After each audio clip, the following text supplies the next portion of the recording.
Olá, boa noite. Você acompanha a partir de agora no Brasil TV. O Itamaraty confirma a morte de mais uma brasileira em Israel.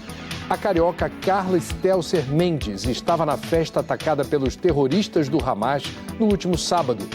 Um incêndio destrói um casarão histórico em Entre Rios de Minas. O imóvel foi interditado pela Defesa Civil. As chuvas fortes castigam o sul do país.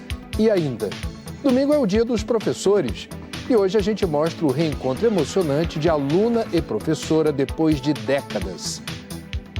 Sexta-feira, 13 de outubro, agora no Brasil TV.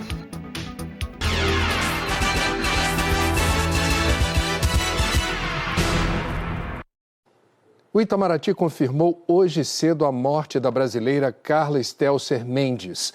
Assim como as outras duas vítimas brasileiras da guerra, a carioca Carla Stelzer estava num festival de música eletrônica que foi um dos alvos do ataque terrorista do Hamas na semana passada.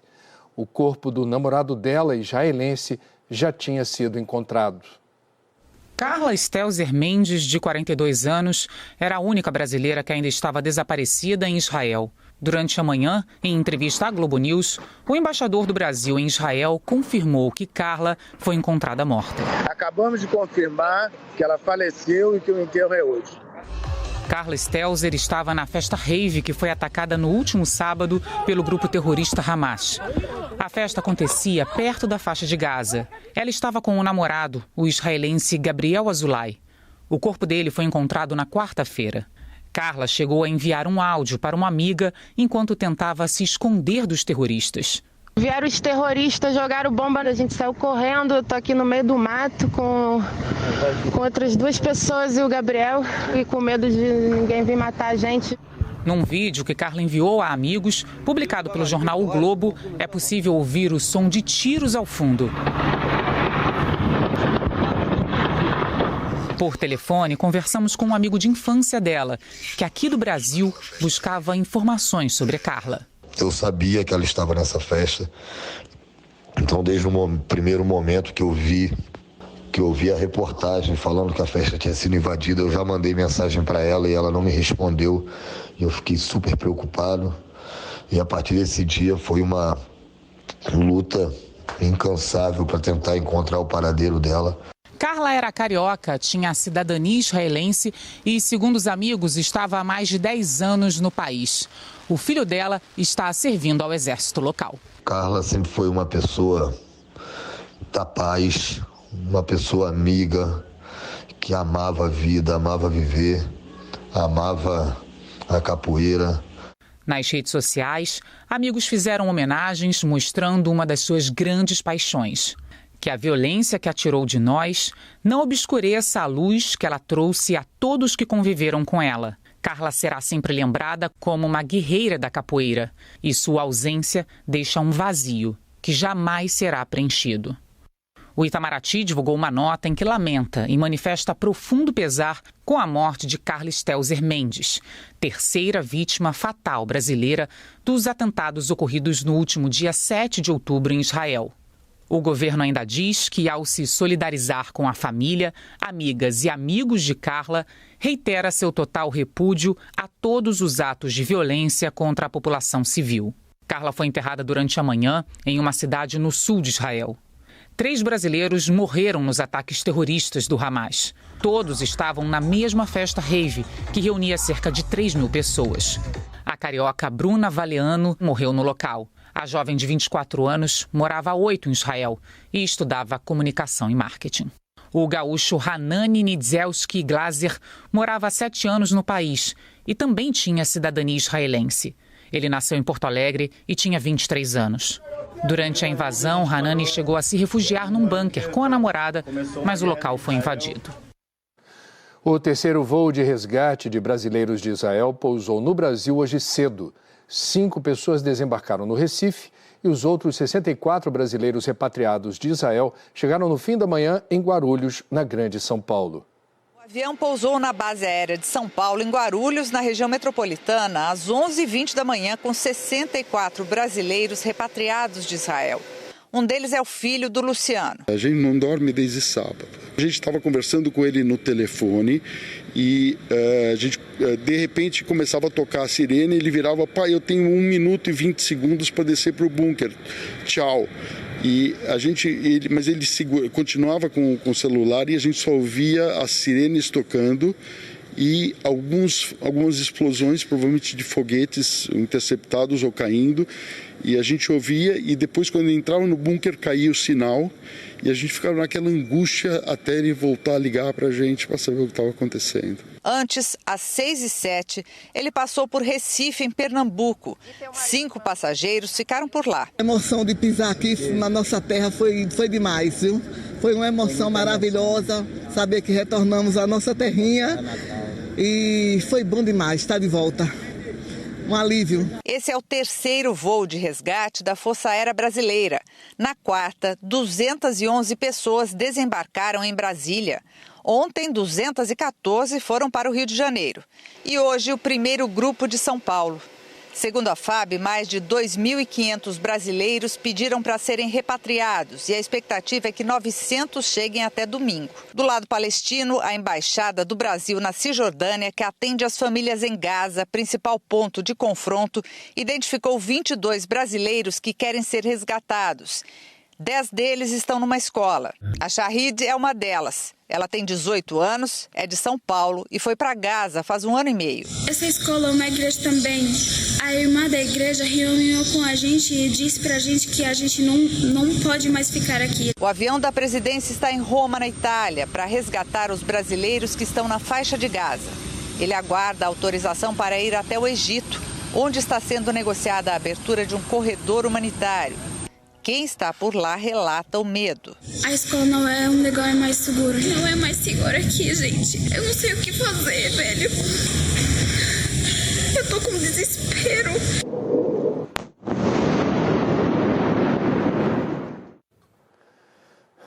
Essa brasileira que está na escola em Gaza nos avisou que o local começou a ser evacuado no fim da manhã e que eles serão levados para uma cidade mais ao sul da Palestina, que fica bem próxima à fronteira com o Egito. Um incêndio destruiu um casarão histórico na cidade de Entre Rios de Minas, na região central de Minas Gerais. O incêndio começou por volta de meia-noite. Segundo os bombeiros, vizinhos escutaram uma explosão depois de um raio atingir o local durante uma chuva. O fogo se alastrou rapidamente e os moradores tiveram que reabastecer as mangueiras para impedir que o combate às chamas fosse interrompido. Foi necessário ainda apoio dos bombeiros das cidades de São João del Rei e Congonhas. Vale lembrar que esse casarão faz parte do conjunto paisagístico urbanístico histórico da praça, que fica bem no centro da cidade de Entre Rios de Minas. É uma construção que remonta ao final do século XIX e estava tombada desde 2003. No local, no casarão, vivia um ex-prefeito da cidade com sua família, mas ninguém se feriu. Eles perderam tudo durante esse incêndio. A Defesa Civil da cidade fez uma vistoria, interditou o local e a Polícia Civil vai iniciar uma investigação após os trabalhos. Patrícia Luz, de Nova Lima, para o BR-TV. Uma fumaça de queimada cobre a região metropolitana de Manaus pelo 3º dia seguido. Muitas pessoas têm procurado os hospitais com graves problemas respiratórios. No começo da noite, a Kathleen levou os 2 filhos até o posto de saúde de uma comunidade indígena, em Altazes, a 100 quilômetros de Manaus. A fumaça vem, fica, no quarto, aí as crianças passam a noite inalando aquela fumaça. Aí os 2 tiveram muita dificuldade para respirar? Isso, chora de noite, mamãe tá doendo meu peito. O Instituto Nacional de Pesquisas Espaciais diz que Altazes lidera um ranking de cidades com mais focos de queimadas no país. Segundo o governo do Amazonas, boa parte da fumaça que cobre Manaus vem das queimadas em Altazes. Nós estamos na estrada que dá acesso à cidade e por aqui o cenário é esse. O céu ele está coberto pela fumaça, o que dificulta a nossa respiração. Nós temos aqui vários pontos da floresta que já foram destruídos pelo fogo e também há muitos focos de queimadas espalhados pela região. No caminho, encontramos indígenas da etnia Amura no combate a um foco de incêndio. Nesse momento, a gente está contando com o apoio aqui da população indígena, que está sendo voluntária também um trabalho junto com lado a lado com o Corpo de Bombeiro para evitar, como vocês estão vendo aqui, a cada momento surge um novo foco de incêndio. Além de Manaus, outras cidades da região metropolitana do Amazonas estão cobertas pela fumaça das queimadas. Na capital, a qualidade do ar foi considerada uma das piores do planeta. Ontem, o ministro da Justiça, Flávio Dino, informou numa rede social que vai mobilizar mais efetivo da Força Nacional para reforçar as equipes que estão combatendo os incêndios florestais, mas não deu uma data. A Defensoria Pública do Amazonas enviou para a Procuradoria-Geral da República um pedido de intervenção federal no Amazonas para o combate às queimadas. Em Pernambuco, quem anda pelas ruas da região metropolitana percebe que o clima está um pouco mais quente e seco. De acordo com especialistas, com o tempo assim, esse tempo acaba facilitando o aparecimento de algumas complicações de saúde. E para que isso não aconteça, é preciso redobrar alguns cuidados no dia a dia. Eita, sol quente da gota! Essa tem sido uma das frases mais faladas nos últimos dias. Outubro chegou com tempo firme, sem previsão de chuva.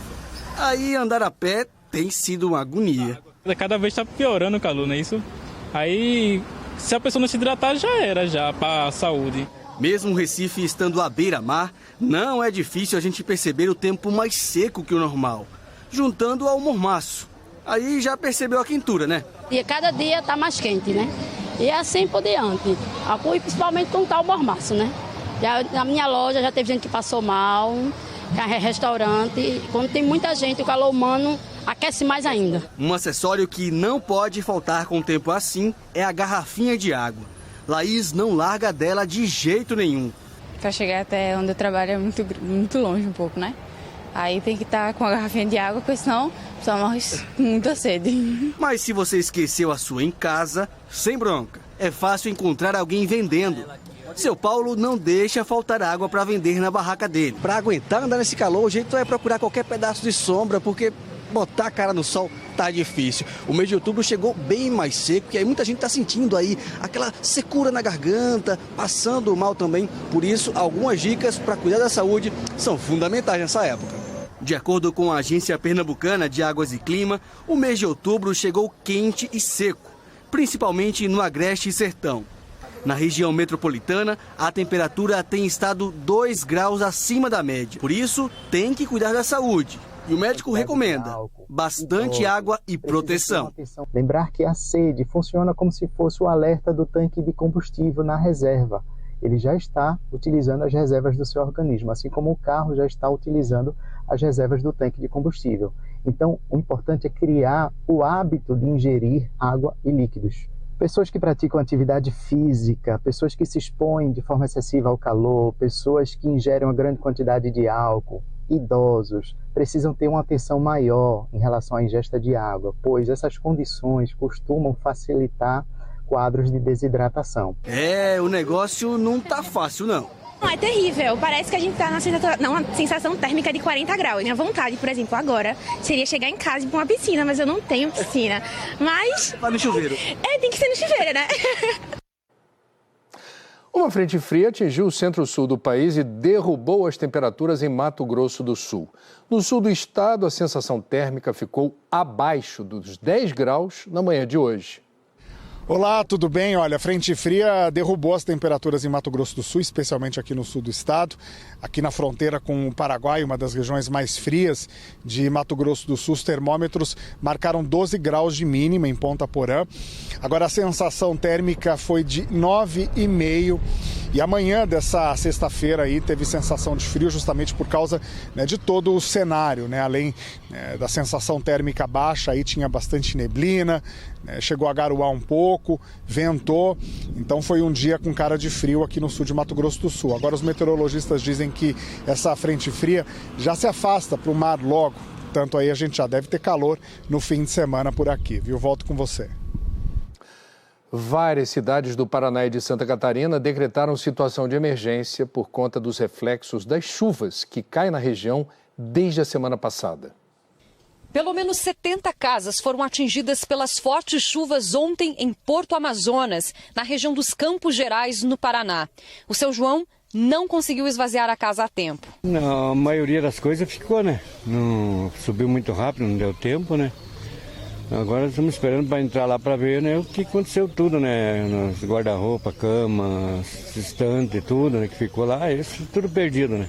O nível do rio que corta a cidade chegou a baixar durante a madrugada, mas já está subindo de novo. Para a gente ter uma ideia, a água hoje de manhã estava na porta desse supermercado, mas já invadiu de novo o comércio. Segundo a prefeitura, que decretou situação de emergência, 300 pessoas foram afetadas. 8 famílias que não tinham para onde ir foram levadas para um abrigo. A dona Rose teve que sair às pressas de barco. Conseguiu levar a geladeira, fogão, colchão e algumas roupas. Cedo, assim, começou a chover, começou a água a subir, né? Nós achamos que nem ia chegar lá, mas de repente veio pela frente e pelos fundos. Não deu para salvar muito. Em Santa Catarina, desde ontem, a chuva perdeu força, mas vários municípios do Vale do Itajaí ainda sofrem com alagamentos. 2 pessoas morreram no estado e uma está desaparecida por causa das enchentes. 113 cidades decretaram situação de emergência. Em Blumenau, muitas ruas ainda estão alagadas. A Oktoberfest, que tinha sido suspensa ontem em função da chuva, deve ser retomada hoje. Em Taió, uma das cidades mais afetadas, 70% da área central foi atingida pelas chuvas desde a semana passada. O nível do rio está 6 metros acima do normal. Bombeiros e moradores fazem deslocamentos com o uso de lanchas. Pelo menos 140 pessoas tiveram que buscar abrigo. A Polícia Civil do Ceará investiga a morte de um jovem após ele ter sido nocauteado em uma luta de boxe. O jovem tinha 23 anos de idade e morreu após sofrer um nocaute em uma competição informal de boxe na cidade de Jijoca de Jericoacoara, conhecida pela famosa praia de Jericoacoara, a 300 quilômetros de Fortaleza. O homem trabalhava como gestor de recursos humanos em um hotel da região turística e estava participando do torneio amador chamado UFC Jeri. Durante a luta, João Vitor Penha, que aparece com short azul e amarelo no vídeo, foi atingido na cabeça pelo adversário e caiu no chão já desmaiado.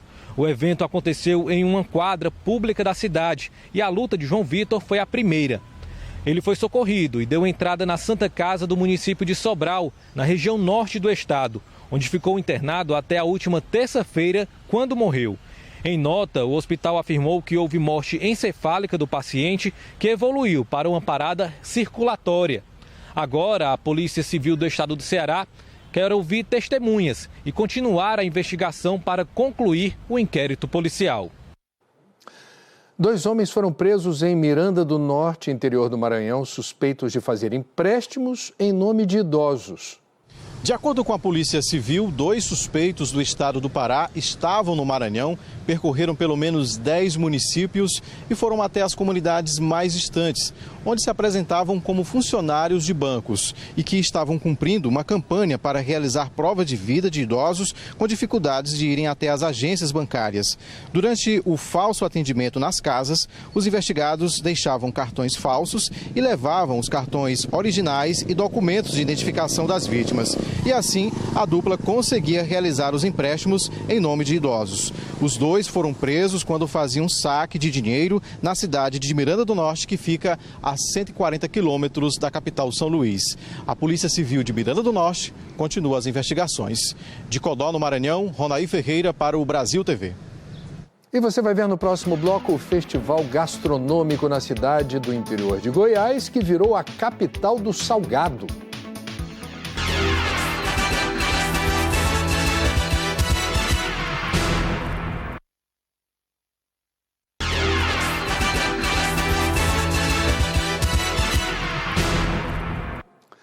Brasil TV de volta falando da cidade de Itaúsu, no interior de Goiás, que virou oficialmente a capital do salgado.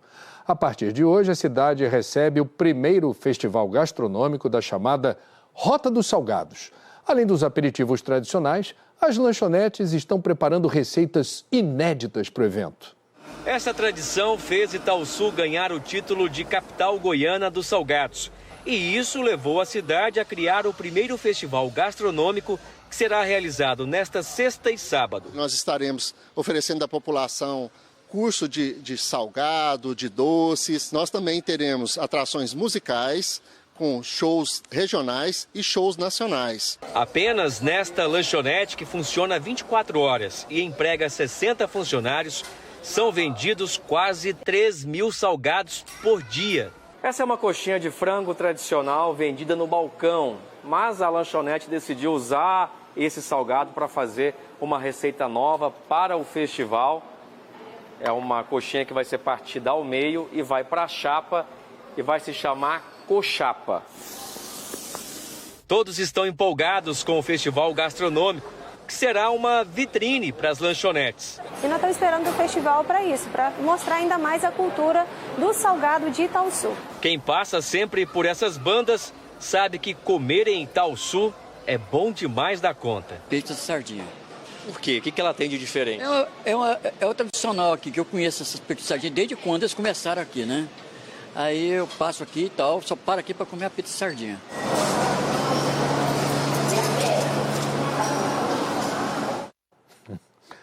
Bom, domingo é o dia do professor.